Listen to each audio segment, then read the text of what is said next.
But I also love to see, amidst the meadows, knights and horses in battle array. And my heart is filled with gladness when I see many vassals struck down together, and the horses of the dead and wounded roving at random.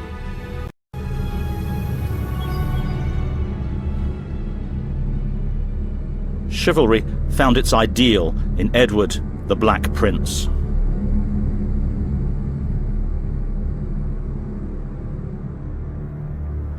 The Black Prince was the quintessential aristocratic knight, deeply religious, a superb warrior, and with, above everything, an unshakable sense of honor and duty, at least to members of his own class.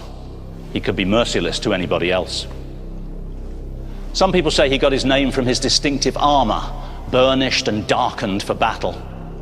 But according to others, it's a memory of his ruthless campaigns in France. There, they say, he showed that it was not his armor that was black, but his heart.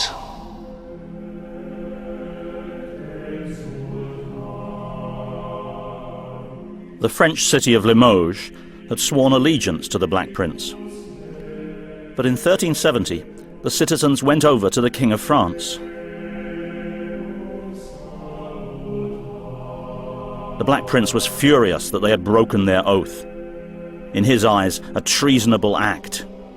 He set out with his army to exact revenge. The chronicler Jean Froissart described the horrific scene. Pillagers ran through the town, slaying men, women, and children. They cast themselves on their knees before the prince, begging for mercy. But he was so inflamed with passion and revenge that he listened to none, but all were put to the sword. Upwards of 3,000 men, women, and children were put to death that day.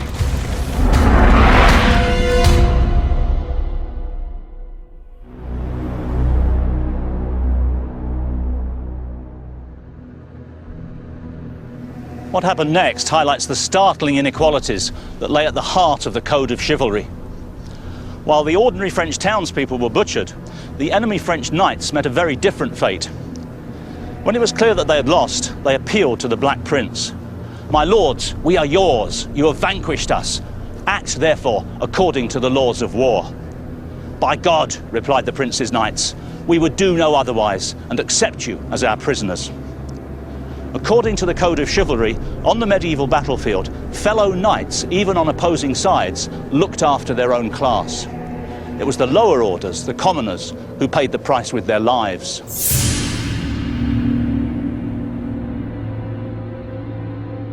With their wealth and castles, their passion for war, and their martial bond of chivalry, the medieval fighting class was a formidable force.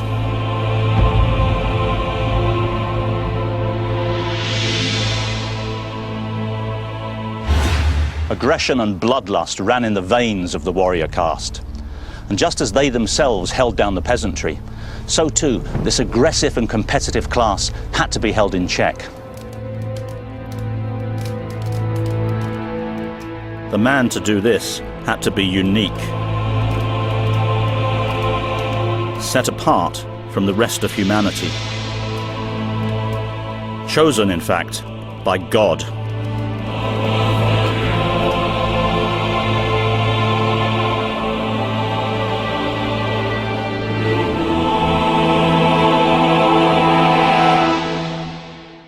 First, he had to be transformed, elevated above ordinary people.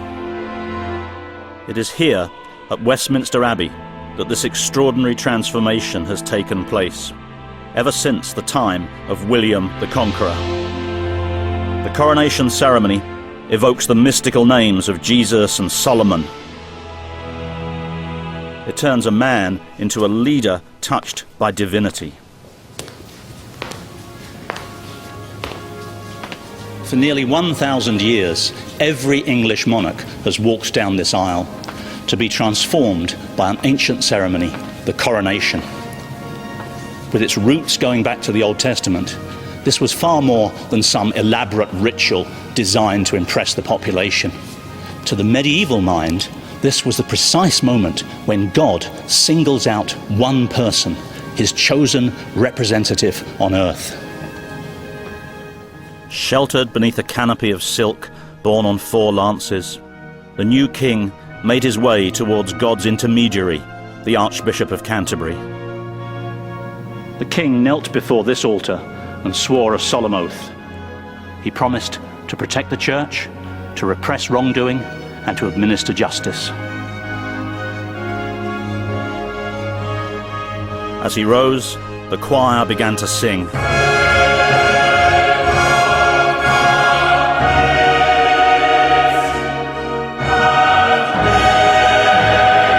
The Archbishop anointed his body with holy oil, signifying the descent of the Holy Spirit upon the new king.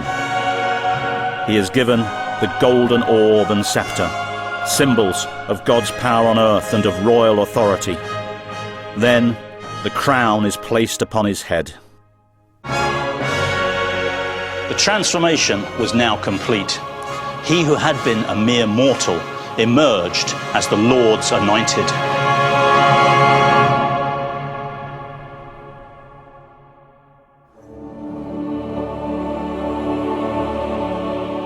An early medieval king started his reign with some considerable advantages. He had God on his side. He was lord of the whole country.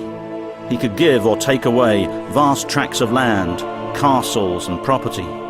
His subjects were at the mercy of his will.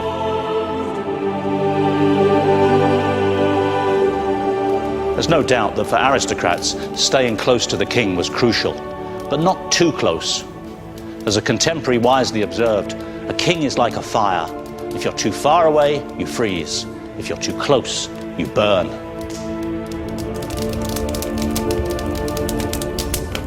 Controlling the aristocracy was the king's most important duty, as the knight Hubert de Burgh discovered to his cost.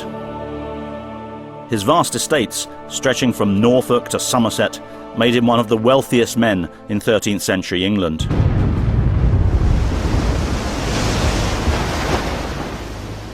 But the king blamed Hubert for the failure of his military campaigns. He was stripped of his possessions and threatened with the Tower.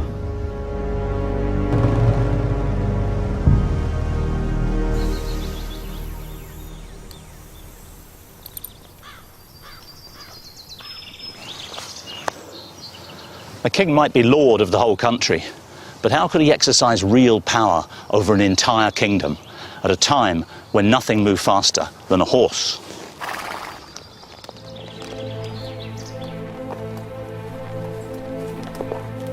The average rate of travel, with good weather, healthy mounts and luck, was no more than 35 miles a day.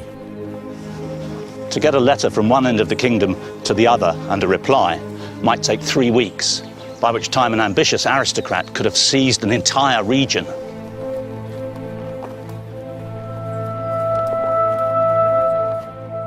For a king like Henry II, the challenge was immense. In the 12th century, his vast empire stretched from the highlands of Cumbria to the shores of the Mediterranean. Like many medieval kings, he travelled. The famously energetic Henry was always on the move. This was a government of the roadside. This travelling court rode from city to palace to castle, sometimes camping out in the fields. Its purpose was not only to exercise the king's authority, but also to feed his large and hungry retinue. Everywhere the king's court went, it sucked up the food and supplies of the king's subjects.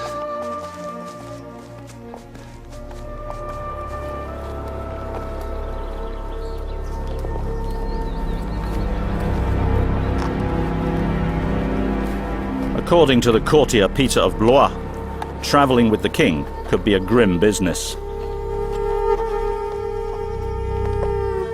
The life of the court is death to the soul. Every day is unpredictable. There may be a last-minute change of plan, taking the court to some desolate spot where there is a roof and dinner only for the king.